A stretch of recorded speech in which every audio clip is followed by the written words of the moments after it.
Yeah. Oh no!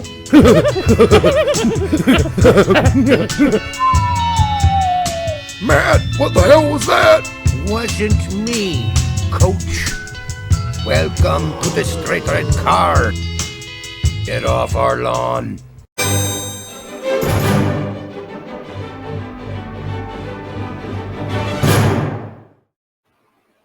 Welcome to the Straight Red Card. Welcome back. Yeah, we're going to talk about Leeds today, by the way. Chillest intro ever, Derek. You know, sometimes working on your ASMR. Welcome to the Straight Red Card. Left here now. To the left here. Just make sure that everybody knows that our sponsor for today's video is KY Jelly. So I'm going to open the box. Probably need to open this box. It's a fake prop, guys. I need to test this out. Oh, it's in there. It's in there. Maybe I should do an opening and unveiling and testing live on the screen. You know, I'm waist down, so you can't see me there. I'm in the mood, it says, for a gliding type of lube. And if you are too, use that. Don't use horsey sauce from Arby's. Okay. It's a reference to a past show. No matter how much your chick likes the taste of it. Well, then you might want to consider it. It's gonna be horrible. Ugh, gross. Nothing like sweaty balls and fucking horsey sauce. Get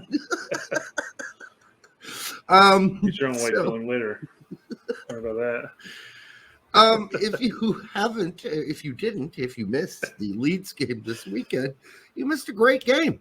I mean, you missed a potential heart attack. That's what you missed. So we were texting back in. I was like, I'm about to die right now. Yes. I'm about to die. But, I mean, that's the kind of feeling you want to have during a game. I mean, you don't want to have the one I had after we were done.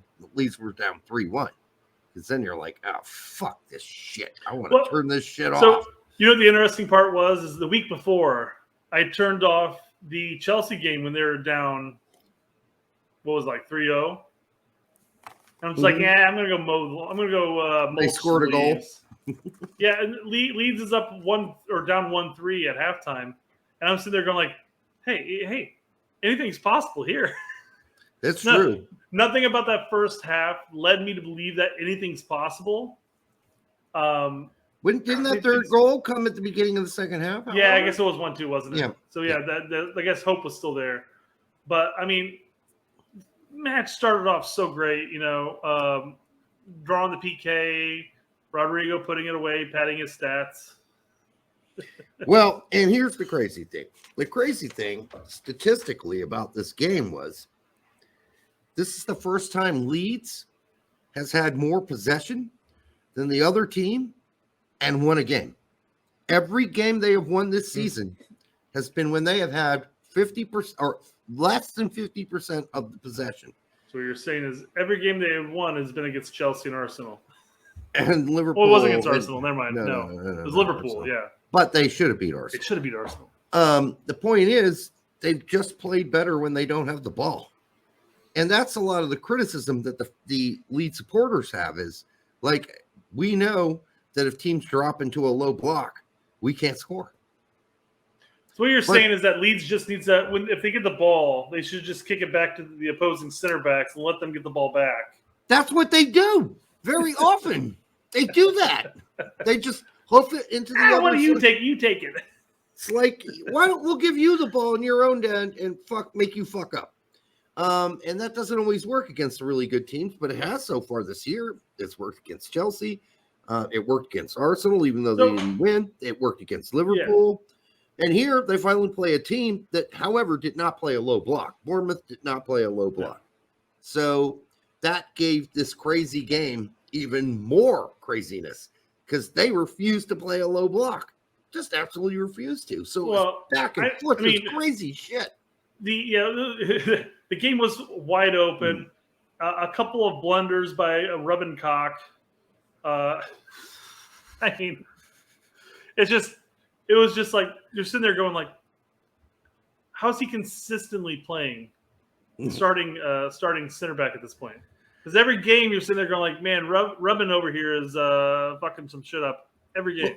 I have to say this, and it is Robin for those who don't know. It's No, Robin. it's Rubbin. Cock. Rubbin Cock. That's one of our fans. His name's Robin. But Robin, I think, has played some really great games this season. But then he's had some of these moments, Mind and it's fucks. actually been Cooper Worst time possible. Cooper's made more mistakes than Cock has this year. That's saying something. And then, thank God, Llorente's not starting anymore because he is the master of making errors. So at least I think Jesse's found his back to CBs.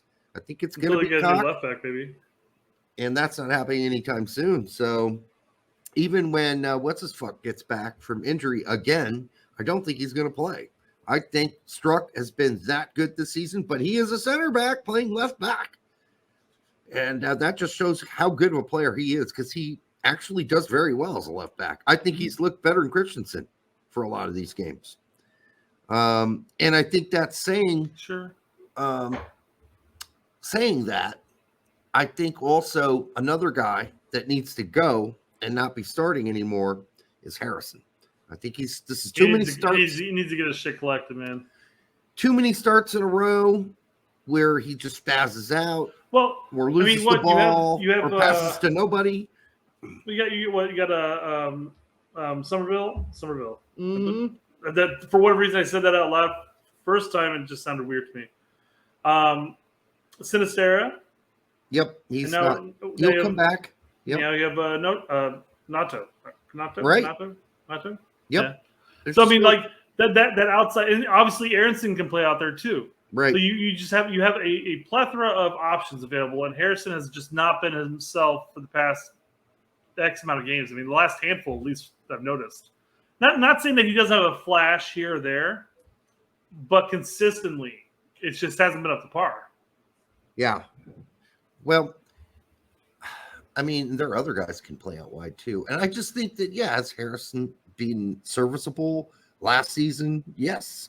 But he just makes too many errors, and he doesn't see the open guy. He never sees the open guy. He's dribbling with his head down. So, I don't know. I think it's time to try something else, and I'll take any of those guys starting. Sinistera, Somerville, Nanto. Somerville's been starting regardless. But I guess maybe that came from Sinistera's absence. So I think so. But I think Somerville's more or less locked in for the foreseeable future. And he's been great the past couple games. Right. Despite a lot of people who criticized him as maybe not being good enough for this level.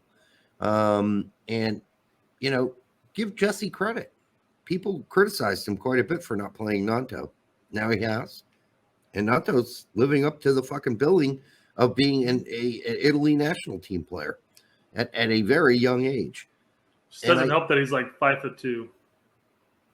It doesn't help, but it doesn't seem to hurt him either because he's quick. He's built like a fucking freight train, though. Yeah, he's a quick little. He's a stocky short guy that has pace. As they skill. Can't deny the skill. As our Leeds friends say, we love our Willie. You beautiful man, or you beautiful child, man. So we'll see what happens. I think Christensen's getting better. I think Strunk's getting better. I can't say that Jesse wants to go through that anymore, but I do think the fans are off his ass, at least for a short term.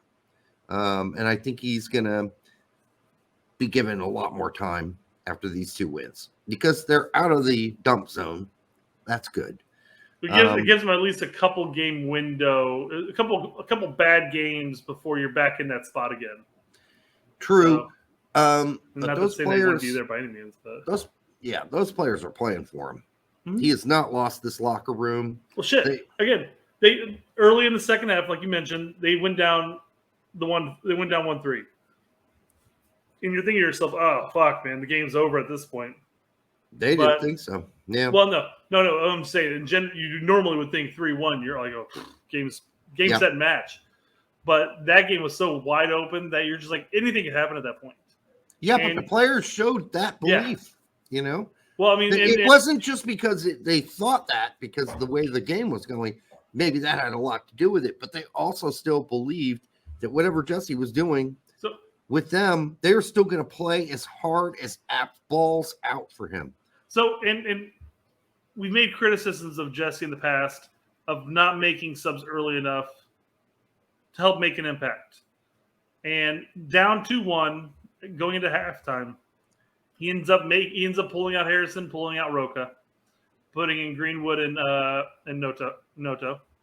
And they both made a huge massive difference. impact. Well, Greenwood had that stellar That was a goal, beauty. then had the assist off the corner. And So, I mean, massive impact for being in the game for something like 14 minutes. Greenwood's an attacking player too, and he came in for Roca, who, by the way, was piss poor in that first half. Well, I mean, that's where Greenwood's played this year for Jesse. He's played in that midfield. He played for Adams when Adams was out. Yep. And that wasn't a great pairing, the Roca-Greenwood pairing, at least in that match. I guess I can't really say for sure that wouldn't be a good pairing, period. But that current game was not great by any means.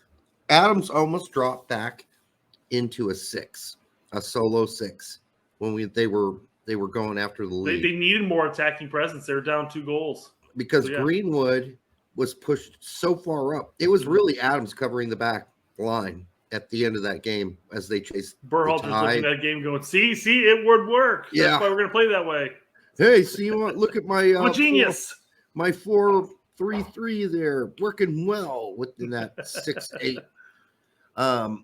So they had to do that, and they brought in an attacking player for Roca, and it worked, and it was smart, and I think a lot of the Leeds fans respected that.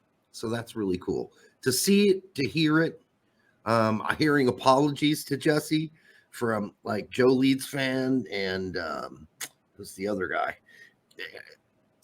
He's winning them over, but as soon as this turns south again, we know where this is going. So, well, I mean, like I mentioned in the live stream, Men in Blazers has a video clip of him recording the last goal opportunity. And I don't know if this was after the goal was created, he recorded, or if he just recorded the entire game on his phone, or what. But I've got it's one of the top tweets on our Twitter handle. But it was just exciting to watch the breakdown of the final goal. And he talks about how they booed him at halftime. Yes. Now they're building him a fucking statue. Yep. Is that the Men in Blazers thing? Men in Blazers, yeah. That was a great little clip because he's a huge Leeds fan, so makes sense. And hopefully that continues. I think they're building some momentum, and I think they're going to be safe. I think they're going to finish like 12, 13, 14, somewhere around there. As we've mentioned so far all season, there have only been a couple of games where they've been just completely outplayed, flat, and looked garbage. Yep. The rest of the games, they've been competitive. They had opportunities, but they failed to capitalize. Bamford. Yes. And hey, look, he doesn't play in this match. We get 4 goals. But I say we, but this is a collective we as saying as somebody who's a fan of the team because of 3 Americans playing, or 2 playing, but 1 managing. Yeah. But yeah.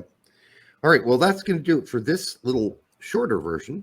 And we will be back on Thursday to talk all about Jesse's picks. Not Jesse's picks, Greg's picks for the U.S. men's national team. I wish Jesse were picking the team. And maybe we're going to be pleasantly surprised. I don't know. But make sure you like, subscribe, share it with your grandma, and we'll be back on Thursday.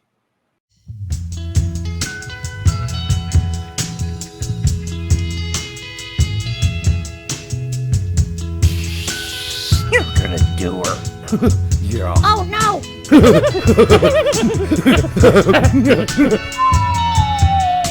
Matt, what the hell was that? Wasn't me, coach. Welcome to the straight red card. Get off our lawn.